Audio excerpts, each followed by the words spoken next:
আসসালামু আলাইকুম ওয়া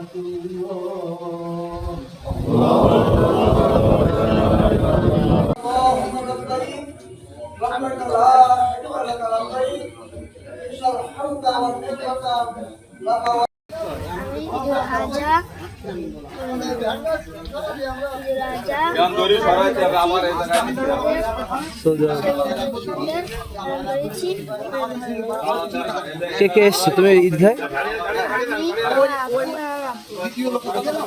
আজ পবিত্র ঈদুল আজহার সালাত আদায় করলাম। আমরা একটু ভিন্নতা একদিন আগে আদায় করি। পৃথিবীর যে কোনো প্রান্তে নতুন ঈদের চাঁদ দেখা গেলে আমরা ঈদ আদায় করি এবং রোজা রাখি। রোজা এবং রোজার ঈদ এবং ঈদুল আজহার ঈদ আমরা পৃথিবীর যে কোনো প্রান্তে চাঁদের সঙ্গে মিল রেখে আমরা প্রতি বছরের ন্যায় এবছরও আমরা আদায় করছি। এই ঈদুল আজহার সঠিক তারিখে সঠিক সময় পড়তে পেরেছি আলহামদুলিল্লাহ।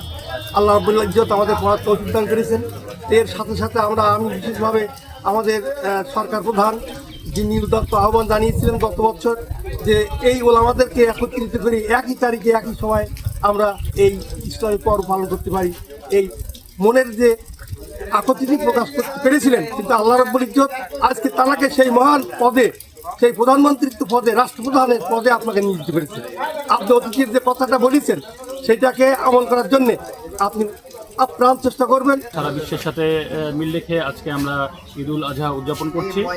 আর আমার পথ চলাটা আরও অনেক আগের থেকে 2011 সাল থেকে আমি এই ধারাবাহিকভাবে ঈদের সালাত আদায় করি।